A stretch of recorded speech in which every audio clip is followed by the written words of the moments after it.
I'll just go through some sort of details, building on what Chris has mentioned, and I think I'll go through and I encourage you to write down any questions if you have. We might leave them to the end if that's okay.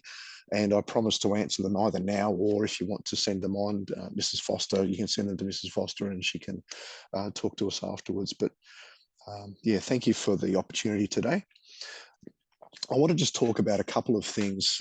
Firstly, just to talk about the overall regulatory framework, and then to examine some finer details in our regulation.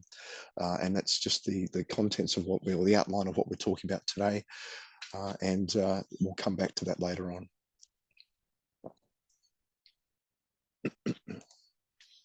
The regulatory framework that Dam Safety New South Wales uses, as Chris mentioned, was based on the Act and a regulation, which were started in different years, but they were both assented to or commenced in November 2019. And the Act gives rise to the regulation. The regulation mentions some methodologies, which are the technical requirements that are required to do two things properly. One is the risk reports, and the other one is consequence category assessment. And these are very important foundational technical issues that we need to get right in establishing what the risk profile is. In addition to the technical requirements in the methodologies, we also have guidelines and fact sheets, educational programs, visits, and so on, which Chris alluded to as part of an overall regulatory policy. I'll be talking mostly today about two clauses in the regulation, clause 14 and clause 15, and you'll hear me talk about some of the methodology requirements. So we really are sort of focusing on a few key things today. Our risk management framework that we talk about is contained in clause 14 of the regulation. And the, sorry, I've jumped forward too much then. Double clicking my mouse. That's better, that's better. The risk management framework, I really like clause 14 because it's common sense put into a code. It's codified common sense. And it's particularly good for a regulator because of the common sense aspect. And this applies whether you are regulating owners of dams or owners of bicycles, doesn't matter. It's based on ISO 31000, which is the international standard for risk management. And it's intuitively, intellectually satisfying. And I am a fan of it. I am quite enthusiastic. And basically it means it contains a framework where the owner of a dam is responsible for understanding identifying all the hazards that might occur with that dam, anything that's a credible failure mode. The owner of the dam needs to analyze those failure modes and understand actually what they can do and what they use a risk-based understanding of what the failure modes actually are. Evaluate those risks in terms of what's really important to look after first and what can be managed differently, so it prioritizes the risks. And then of course the risk treatment. The owner needs to be responsible for understanding how the owner is going to mitigate or reduce those risks. Now, the beauty of that is that for us as regulators, a risk report will contain a detailed plan of action that is probably generated by a consultant, but possibly the owner themselves. This is the owner's plan. And the plan lays out the steps for either mitigating those risks in a priority, or one of the risks might be you don't understand something, so you need to find out more. So it's understanding and improving the probabilities involved. And either way, there'll be a specific time frame involved in mitigating those risks. The beauty of all this is that as a regulator, we can hold the owner accountable for their own plan. So we respect the owner, and we respect the fact that it's their plan and their asset, but we also hold them to account. And what I haven't written there is there's also provision for in other parts of the regulation for penalties for non-compliance. But the basic thought is that we can encourage the owner to want to comply.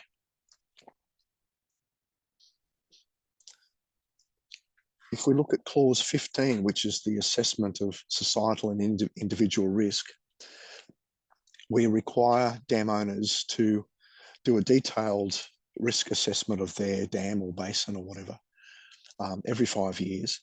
And the idea is to spread these risk reports. We have around 380 declared dams, to spread them out, and for a number of reasons I'll talk about later, and every 5 years to understand what the risks are and just update that risk assessment. It does take some time to do the risk assessments. Various inputs go into them and various things flow out of them. So the 5-year process is actually quite sound. They help us to understand the societal risk posed by each dam. And the dam owners need to, and it says in the regulation, they must do certain things, and they must comply with various aspects, various elements in clause 14 and 15 of the regulation, and also the methodology which details the information we actually want to see in a risk report. Now, we expect about 80 risk reports to be completed each year. And the act, the regulation, the methodologies, these are all, you can download them from our website. When we're talking about societal risk, the societal risk plots help us to set the priority, and for us as regulator and the dam owner. I see our portfolio of 380 dams, and we can get for the minister responsible an idea of the priorities for the state of New South Wales, but also the regulator as the regulator, but the dam owner can establish their priorities as well. As I mentioned earlier on when we're talking about the requirements of the risk management framework, the way of understanding what your risks are and how to mitigate them. So one of the things is in the regulation, the dam owner must look at all credible modes of failure. And you start off by thinking about all the crazy things that could happen and then narrow down to what is actually credible and what's understandable. The societal risk is calculated for each of those scenarios, each of those failure modes. The individual probabilities are added up of all those societal risks to produce an overall risk envelope, which you can see in that diagram on the left-hand side there. And the owner can use this process to prioritise capital and operational expenditure. And that's a really very, very helpful thing in managing the whole, managing the asset of the owner, and for us in understanding the overall portfolio of dams in New South Wales. This plot on the left-hand side is contained in our methodology. It's reminiscent of the plots that you will find in ANCOLD, which is the Australian National Committee on Large Dams guidelines, and in ICOLD publications. This is generally well-known log plot of risk. Ours, however, talks about a safety threshold, and that's detailed in the methodology. For dams that plot a risk above the dam safety threshold, these ones are actually monitored more closely by us as the regulator, and the regulation stipulates that if a dam owner finds their dam plots above the safety threshold, they must tell us as soon as possible, even if they suspect it is, but they're not sure because they're still understanding probabilities. They must, the dam owner must address their immediate and medium-term and long-term risks. They must have a program of how they're going to mitigate those risks, and the dam owner is held accountable for addressing those risks within that time that's seen to be acceptable by our Dam Safety New South Wales. That includes our board as well. That's because we represent the people of New South Wales.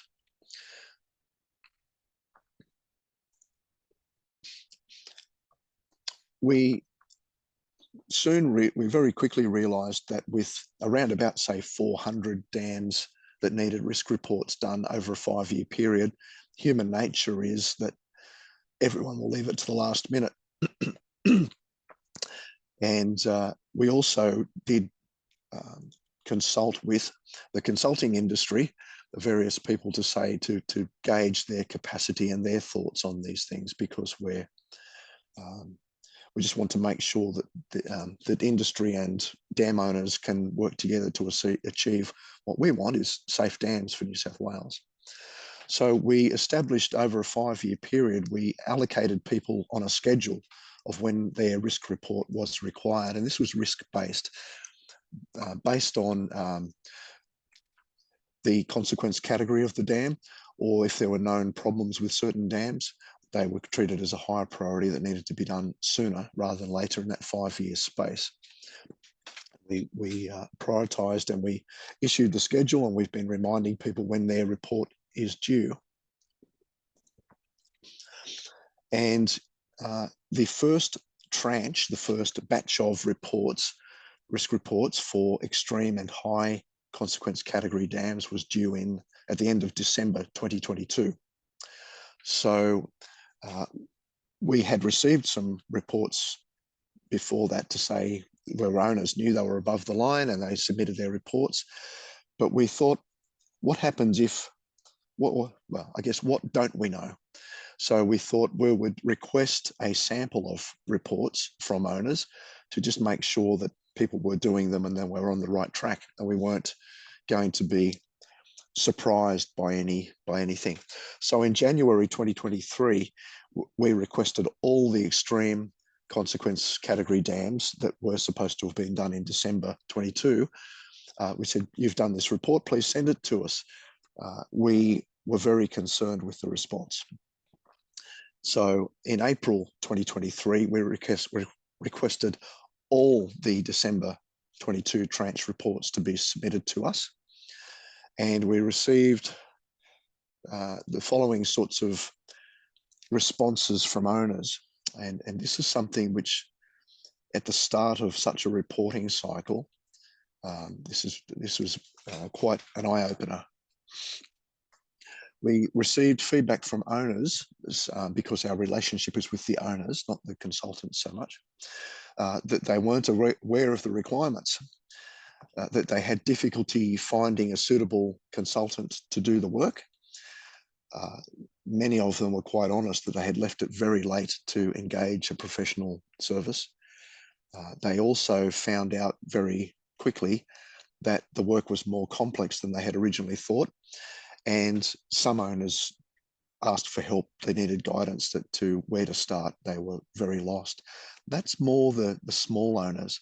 The large owners of state-owned corporations and councils and so on, they had a better idea of things. But so there was a range of feedback from owners depending on the size of the organisation, their experience with dealing with these things. So that was quite interesting, to try to work with owners to get the truth and get a true response of what was happening. Our feedback back to owners and to consultants, because we went to various consultants individually and we said, we're not going to tell anyone else anything, but just tell us what your feedback is, how you think things are going, in terms of if you have the capacity to do this work and so on. And we spoke to all the consultants that would come to, we had 2 seminars for consultants, and we took a snap sample of 31 risk reports that were actually risk reports. Some owners sent us things that were not risk reports because they just didn't understand the terminology. We'll talk about that later. We looked at extreme, high A, high B, and high C dams, and one significant dam because it changed its consequence category. So we looked at the the bigger dams, the ones with a higher loss of life potentially. We looked at water dams, tailings dams at mines and detention basins, and the owners were state-owned corporations, local councils, mines, and private water suppliers. So we looked at a range of owners, a range of dams, and a small range, but the high end of the consequence range of dams. And what we found was, what we did was we checked the compliance of the report against the methodology. They needed to be done by a competent person. That actually, those words, that person is defined in the regulation. And if required for a extreme or high A or high B dam, they needed to be independently peer reviewed by an independent competent person. We looked at whether the must statements of clause 15 and the methodology were actually done. And that was a minimum screening process by us, which was we talked to the Dam Safety New South Wales board, and we got approval that was acceptable to do a screening analysis of it. Now, the next two slides, there's lots of words. I apologize for lots of words, so I'll let you have a look at that, but I want to draw out a couple of key things about this based on what we checked with that screening analysis. Some of these things were only the responsibility of the owner. Some were an artifact of the report written by a consultant. So in terms of, remember there were 31 reports. One report didn't have a sign-off by a competent person. A number of them didn't have sign-off by a peer reviewer. These are clearly set out in the regulation and methodology, but the competent person doing the report didn't do these things. That's something for a regulator to contemplate. We also asked that now this is a risk report, so we want the societal risk and the individual risk. Some of the reports came in and they didn't have a societal risk rating, and they didn't have what we call an FN plot, the FN diagram, the societal risk diagram. They didn't contain the societal risk or the individual risk. You would wonder what's the point of writing the report. So these are things that concerned us, because I mean I thought I communicated well with consultants, but evidently not. There were also requirements from the methodology to talk about, to give comment on and to talk about factual information, quantitative information about sunny day and flood conditions, to talk about flood factors, time factors, warning times, the areas considered, some evidence behind the estimation of the population at risk. And there was a requirement in the regulation to talk about to discuss assumptions made, because we realized these dots on the page are not actually discrete dots. They're actually probability ellipses. They're actually we wanted to say we understand there's inherent variance in the understanding of what we look at in the physical world. So the basic thing is, in the regulation and the methodologies that we have, and in assessing these reports and reviewing them anyway, does it contain all the must items, and are any assumptions discussed in the report? We understand that things are not exact in the real world, so we take our best. In the dams engineering world, we take our best understanding, but we talk about our doubts. So basically what we tell our children when they go to school: show you're working, don't scribble anything out, show everything, show how you do it. They're the traps that we found, the problems we found when we received these risk reports back from owners. We've now gone through the 22 tranche, the December 2023 tranche. We're starting to get lots of reports there, as various owners who had dams in the first one learn what to ask for in their scope of work. And as consultants understand what it is we actually want. We don't want a big detailed analysis first up. We just want, as Chris said, a quantitative analysis with a sufficient level of detail to give us confidence that we have an understanding of the risk. So we're starting to get better response now. We're still finding problems, and I suspect that things will change as the lower consequence category dam owners, the ones who and the smaller dam owners, have to do their risk reports. So the other thing we're doing is we're developing our systems too to better communicate with the regulated community, and yeah, so they're the problems associated with owners, with consultants, and the lessons learned for the regulator. That's the that was my last slide. So I'm happy